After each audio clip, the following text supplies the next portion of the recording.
Olá pessoal, tudo bem com vocês? Bom dia para quem está vendo de dia, boa tarde para quem está vendo de tarde, boa noite para quem vai assistir à noite. E vamos dar início a mais uma aula gravada que eu ainda vou pegar o jeito desse negócio. Olha o que eu estou fazendo aqui, ó. Estou esperando o YouTube liberar a transmissão ao vivo do meu canal para nós fazermos o encontro online. Assim a gente vai começar a interagir um pouquinho pelos comentários. Acho que isso vai ser muito legal. Conto com a participação de vocês e aviso quando o YouTube tiver liberado essa transmissão ao vivo. Vamos para a nossa segunda aula. Pessoal, toda aula gravada tem processo avaliativo, sim. Vocês precisam mais do que nunca acompanhar o conteúdo pelo ambiente virtual de aprendizagem, visto que lá estão todos os documentos, artigos e aulas que vão ajudar a auxiliar os senhores a construir o conhecimento necessário da prática pedagógica e identidade docente. Estou acelerada hoje.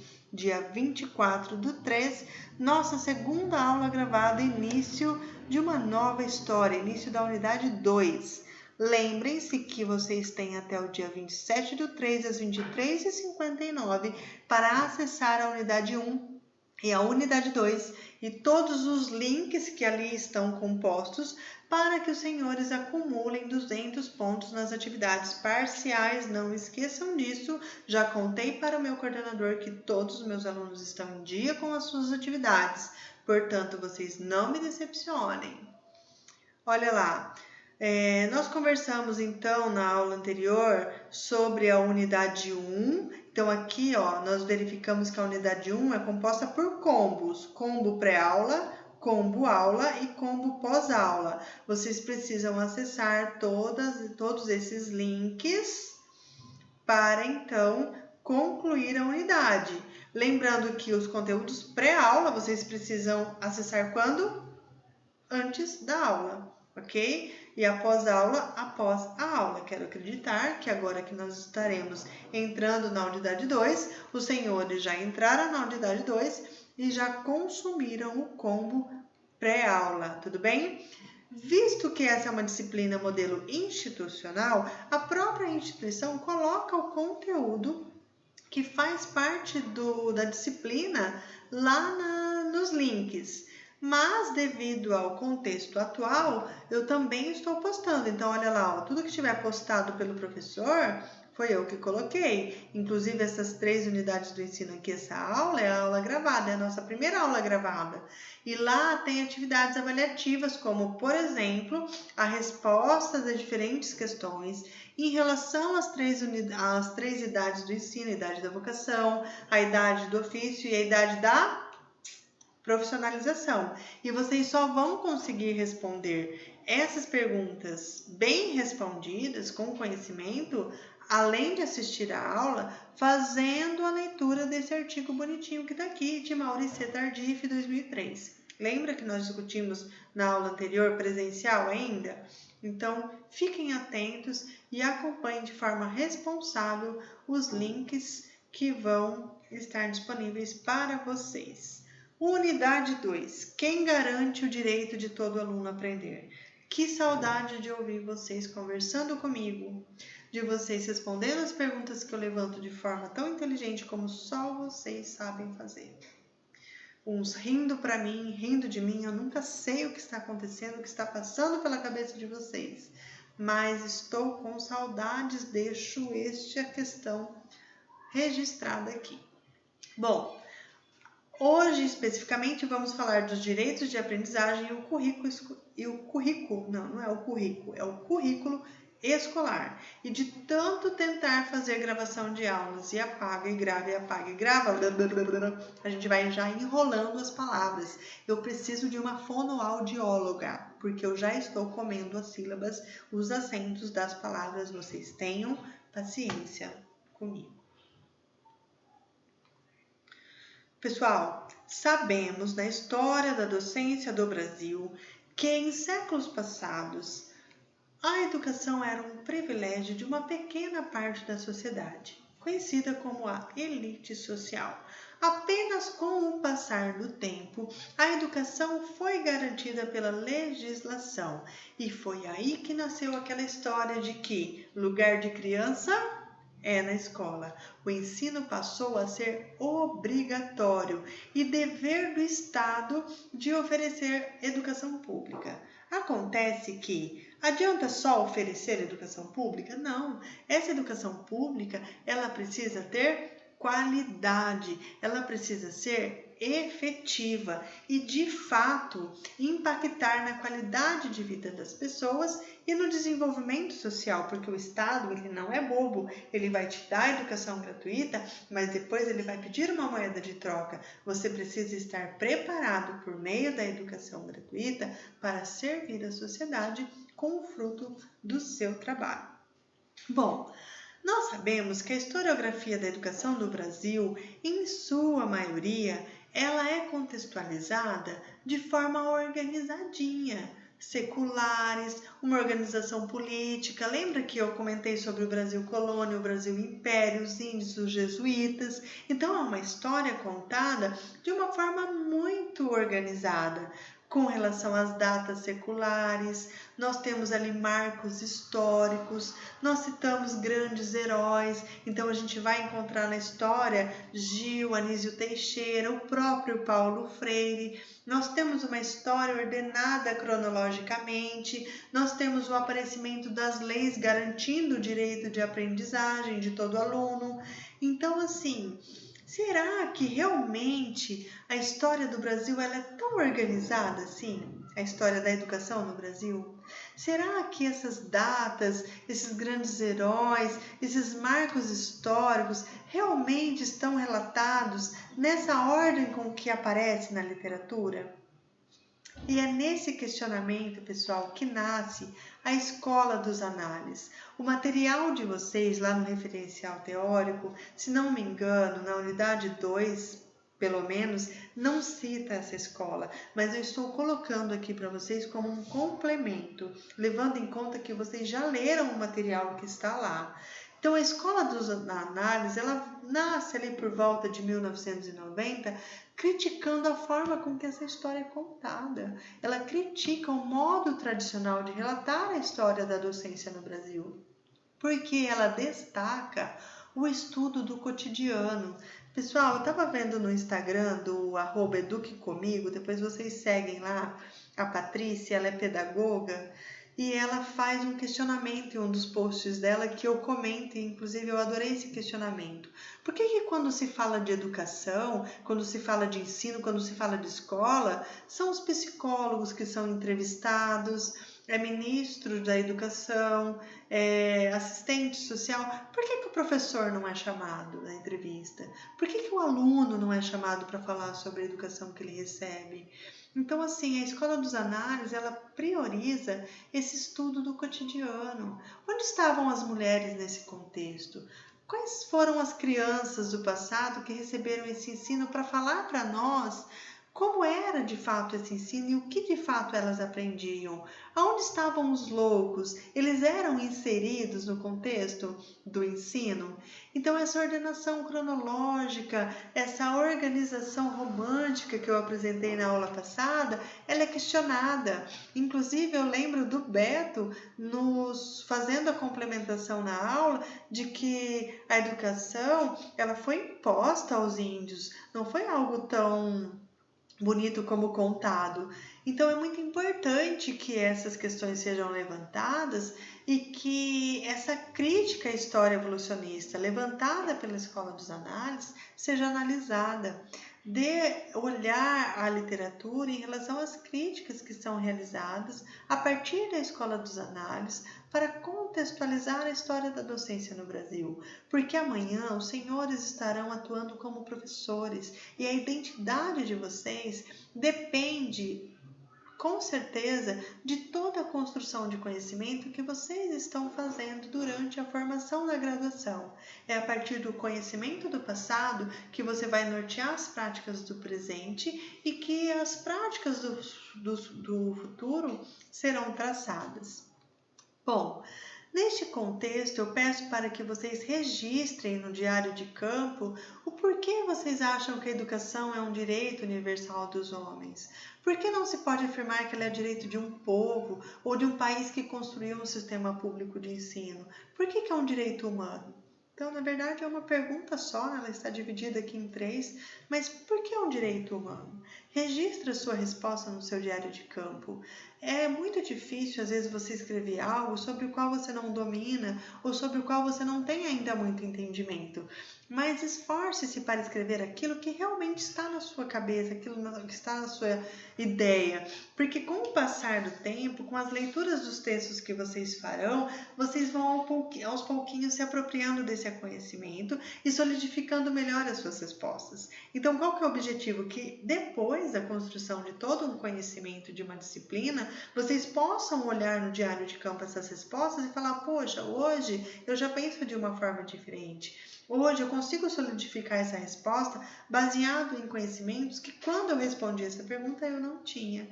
Então cumpram com essas atividades para o enriquecimento da formação de vocês enquanto professores. Bom, a unidade 2 traz uma situação, um problema, uma nova situação, diferente da unidade 1. Então, olha só, tenham como exemplo de que você está na escola e que todos os dias um aluno vai para a escola, especificamente esse aluno, mas ele não faz a tarefa.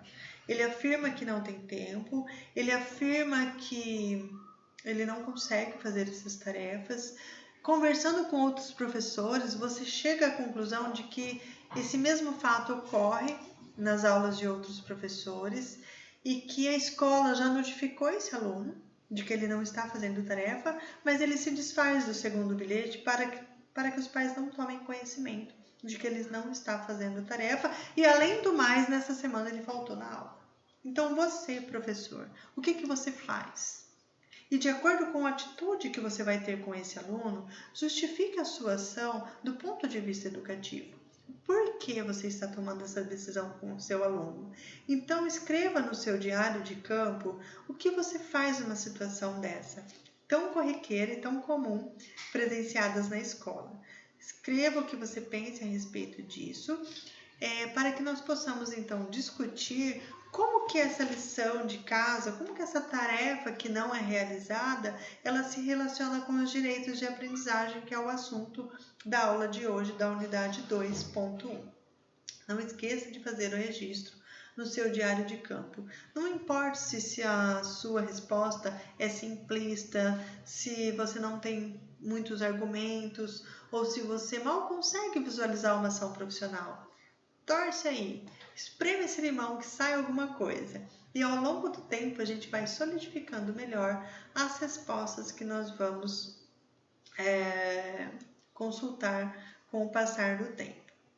Pessoal, unidade 2. Toda pessoa tem direito à educação. Vocês sabem que essa frase, ela me soa tão forte, tão poderosa, porque quando eu falo que toda pessoa tem direito à educação, eu estou falando que o universo, a Terra, todas as pessoas que compõem a Terra, elas têm direito à educação. E quando a gente olha para o todo, a gente vai enxergar pessoas com diferentes habilidades, com diferentes limitações, com diferentes etnias, que moram em diferentes ambientes, em diferentes culturas. Então, levando em conta toda a diversidade do mundo, a gente precisa considerar que toda pessoa tem direito à educação. Vocês já pararam para refletir no peso que essa frase tem? No sentido que pode ser construído baseado nesta afirmação? Baseado nisso, lá em 1948, quando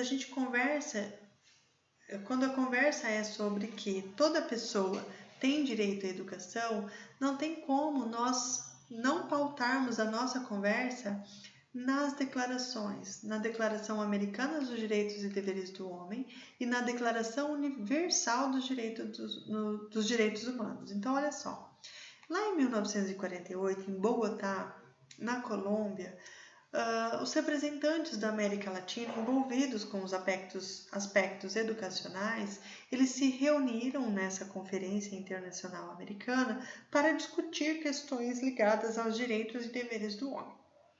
Tá? Nessa discussão, nessa conferência, nasce uma Declaração Americana dos Direitos e Deveres do Homem que contextualiza essas questões. Neste mesmo ano, no mês de dezembro, novamente há uma nova discussão sobre essas questões e nasce uma segunda declaração, a Declaração Universal dos Direitos Humanos. Então, ela não é mais americana, ela passa a ser universal. E essa Declaração Universal dos Direitos Humanos, ela tem essa carinha aqui, ó, se vocês buscarem pela internet, aliás, nem precisa, porque eu coloquei o link para vocês lá no AVA. Bom, essa Declaração Universal dos Direitos Humanos, ela é tão completa que ela passa a ser uma norma a ser alcançada por todos os países, por todos os continentes. Só para vocês terem uma ideia, as versões que nós encontramos da Declaração Universal dos Direitos Humanos, ela está composta em mais de 360 idiomas. E ela relata questões que priorizam a vida e a proteção dos direitos das pessoas, dos indivíduos que compõem uma sociedade. Essa declaração, ela também serviu de inspiração para a construção de constituições e também, até hoje, inclusive, ela é utilizada para a formação das sociedades democráticas. Olha lá, vamos no artigo 12 da Declaração Americana, que foi a primeira que apareceu aqui nessa conferência em relação aos representantes da América Latina. Vamos ver o que o artigo 12 dessa Declaração Americana dos Direitos e Deveres do Homem vai dizer em relação aos direitos da aprendizagem. Olha só, toda pessoa tem direito à educação, que deve inspirar-se nos princípios de liberdade, moralidade e solidariedade humana. Tem outro sim, direito a que por meio dessa educação lhe seja proporcionado o preparo para subsistir de uma maneira digna, para melhorar o seu nível de vida e para poder ser útil à sociedade. Lembra que eu falei? O Estado ele dá a educação, mas ele vai querer a troca, você precisa servir à sociedade. O direito à educação compreende o de igualdade, o de oportunidade em todos os casos, de acordo com os dons naturais, os méritos e o desejo de aproveitar os recursos que possam proporcionar o quê? A coletividade e o Estado. Toda pessoa tem direito de que lhe seja ministrada gratuitamente, pelo menos, a instrução primária. Então, isto é o que diz o artigo 12 da Declaração Americana dos Direitos e Deveres do Homem. Vamos ver agora o que o artigo da Declaração Universal dos Direitos Humanos, lá o artigo 26, diz em relação aos direitos de aprendizagem. Todo ser humano, então não é mais pessoa, é todo ser humano, tem direito à instrução. Opa, em vez de educação, agora é utilizada a palavra instrução. Lembra que nós construímos conceitos sobre educar e instruir e que a escola ela está presente, ela se apropria desses dois termos? Pois bem, olha o que está lá na Declaração Universal. A instrução será gratuita, pelo menos nos graus elementares e fundamentais. A instrução elementar, ela será obrigatória. A instrução técnico-profissional será acessível a todos, bem como a instrução superior está baseada no mérito. Então, além da instrução elementar e fundamental, que é obrigatória, a gente também tem a instrução superior. Mas é uma instrução superior direcionada aos mais bem qualificados intelectualmente. Afinal de contas, ela está baseada no mérito. Pessoal, para um melhor entendimento do que pauta a educação e na visão de que ela é um assunto vital para o ser humano em qualquer lugar do mundo, é necessário que vocês leiam as páginas de 14 a 26 do livro Direito Humano à Educação. Tá?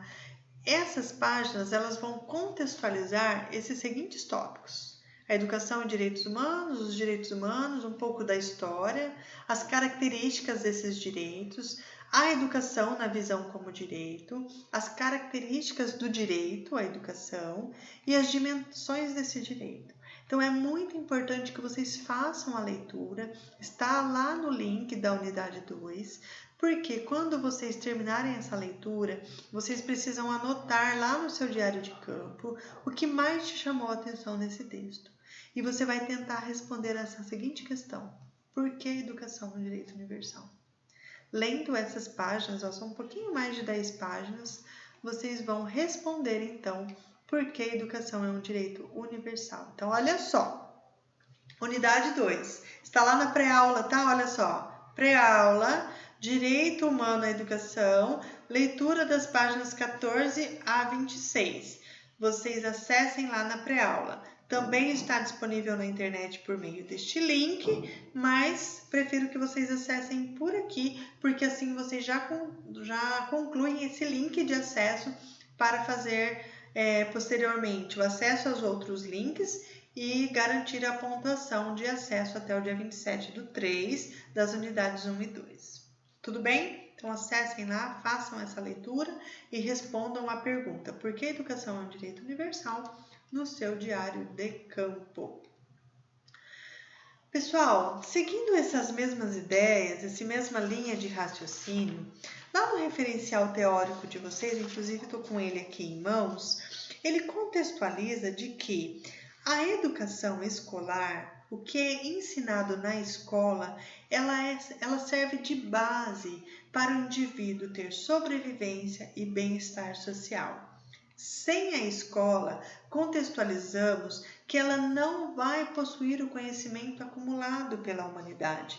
E é somente por meio desse conhecimento acumulado pela humanidade que é vista inclusive como bem público, que ela terá um direito, a habilidade de exercer os seus direitos.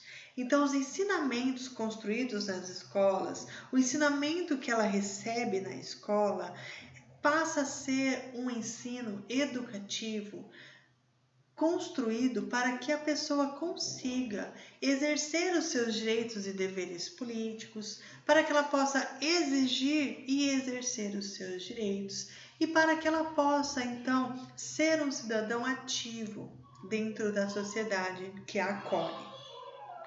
A partir desse entendimento, nós temos também que a educação ela contribui para a educação de crianças, adolescentes, jovens, homens e para que mulheres saiam da pobreza.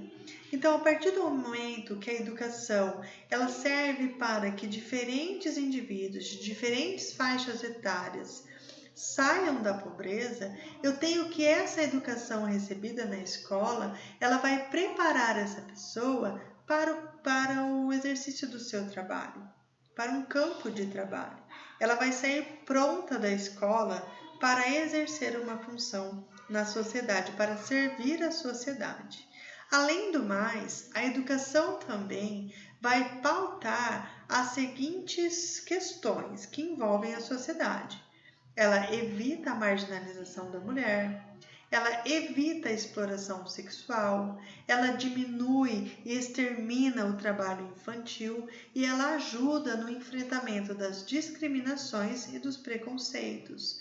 A partir do momento que eu vejo que o ensino que é dado na escola tem esse pacto tão importante na sociedade, é necessário falar de currículo escolar.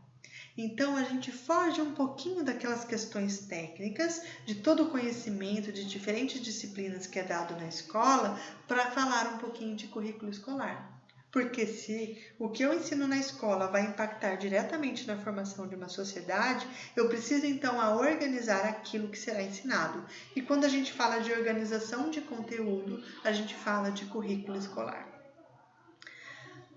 No sentido de universalizar o acesso à educação, toda a América Latina envolvida com esse compromisso, nós temos que apenas o Brasil se destaca em relação a essa universalização do ensino. Então, o Brasil ele consegue dar acesso a grande parte, né, de forma gratuita em relação à educação para os seus, porém, a qualidade está sendo questionada. Então, a gente precisa melhorar nesta questão aqui. Os outros países ainda lutam para universalizar a questão da educação. Nem todos têm acesso gratuito à educação, como já é realidade no Brasil. No entanto, nós precisamos conversar sobre a qualidade deste ensino.